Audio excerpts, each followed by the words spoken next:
DIYers, hey, what's going on? Mike Boards with the Mike Boards channel. Thank you for watching. We're talking Canopy shower heads. And just out of curiosity, I want to use the TDS meter to test the water coming out of our spout separate from the water coming out of the Canopy shower head and compare the two. Let's take a look. DIYers making our way inside the bathroom, and here it is, our newly installed Canopy shower head. And we have the massager adapter installed, as you see there.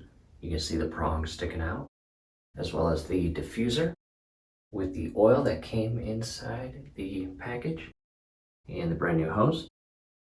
And we just installed this yesterday, and what we're going to do in this video is, just out of curiosity, we are going to test the water coming out of our spout that is non-filtered and compare it to the water coming out of the filtered shower head. And inside that portion right there again is a filter, and we are going to use a TDS meter.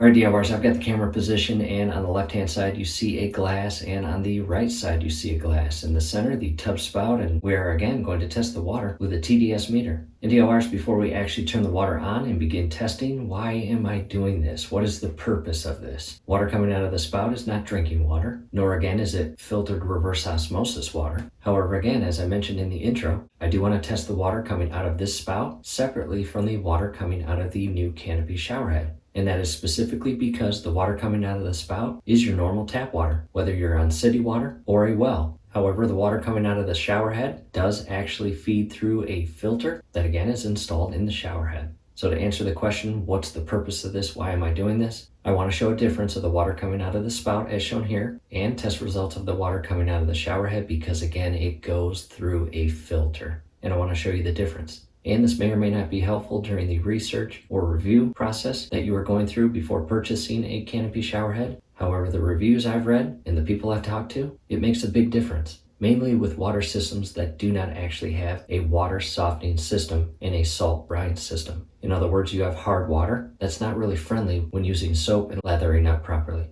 So again, just a quick test. I'm going to start with the water coming out of the spout, and that will be the water in the left glass, and the Canopy showerhead will go into the right glass. Now to the Canopy showerhead, and this is going to spray out aggressively, so I have to be really careful when I do this.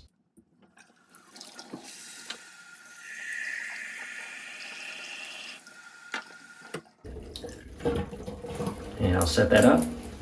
And this will be the TDS meter I used. Down below in the comments and description will be a link on where to purchase this TDS meter, as well as a brand new Canopy shower head. And all I have to do is turn it on and verify it is zeroed out, as you see. And I'm going to insert the probe end into the water that came out of the spout, as well as the water that came out of the shower head. However, rule of thumb, you want to use or test the filtered water first. And with that said, I'm going to come in here, and I'm looking at 201. And I'll drip that off, come over here, and I'm looking at 173. Look at that. The non-filtered water has less solids in it. And 202, 201, 173. So DIYers, as you saw, the water on the right hand side that was filtered through the Canopy shower head has more solids in it compared to the water on the left hand side that came out of the spout. It never made its way through the shower head nor filter. And bringing the Canopy shower head back down. And DIYers, that is not too terribly surprising, because the overall design or specific design of the Canopy shower head is to filter in specific improvements to the water. I'll set that back up. And again, the water on the right hand side that had more solids has been enriched or improved to give you better results when washing your hair and body. Alright, DIYers, we are on the computer now, and I went directly to the Canopy website, which is getcanopy.co, and I've scrolled down to the portion of the website that explains the filter. And again, this is a tri-media filter, and on the left hand side we will start with the activated carbon, and this is made from coconut shells and highly effective at absorbing impurities. And to the right of that, you see KDF-55, which is a formulation of copper and zinc that chemically reduces contaminants in the water. And to the right of that, calcium sulfite, which reacts with chlorine to achieve dechlorination at up to 99% effectiveness. That's pretty impressive. And just visiting the website as we are right now and reading these 3 items that again make up the tri-media filter, this may be all you need to move forward with wanting to purchase this. However, for those that have additional questions and want to dive deeper on the additional features of the filter, that is the purpose of this portion of the video.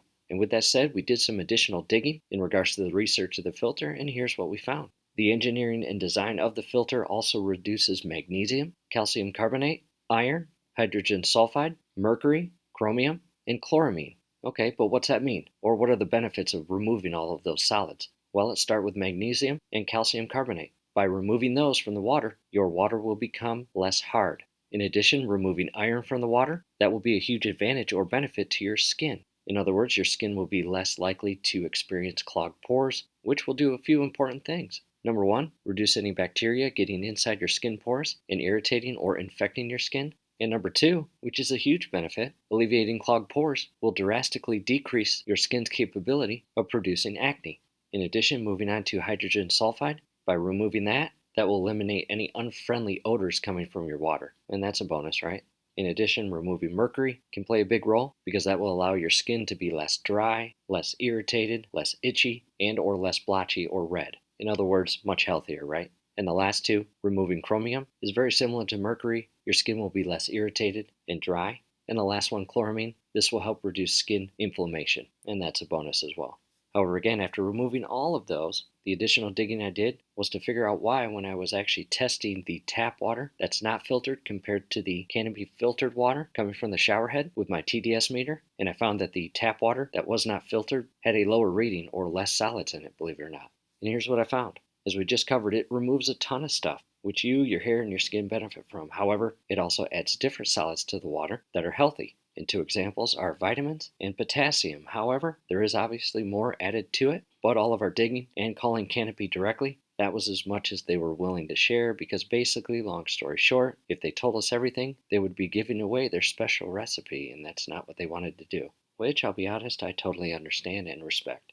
However, again, the Canopy filtered water did have a higher TDS reading, which is not a problem as long as the solids being added into the filter are healthy and you yourself, as well as your hair and skin, can benefit from it. And DIYers, that's it. We hope this helps. Do us a favor, below the video, you will see that thumbs up icon. Click on that, like the video, subscribe to the channel. Definitely ring your YouTube bell. That would be very helpful to us. We would really appreciate it. Thanks again for watching. However, one last thing before we wrap the video up. Scrolling above right now is a video link that takes you directly to our unboxing and getting to know the actual Canopy Showerhead unit. We will also post that link down below, and in addition to that link, you will see more links that are beneficial to you, such as the step-by-step on how to install the showerhead, and our 1-week update review, our 1-month update review, and our 3-month update review. And DIYers, a few additional project videos that you might be interested in. Definitely check those out. Thanks again for watching.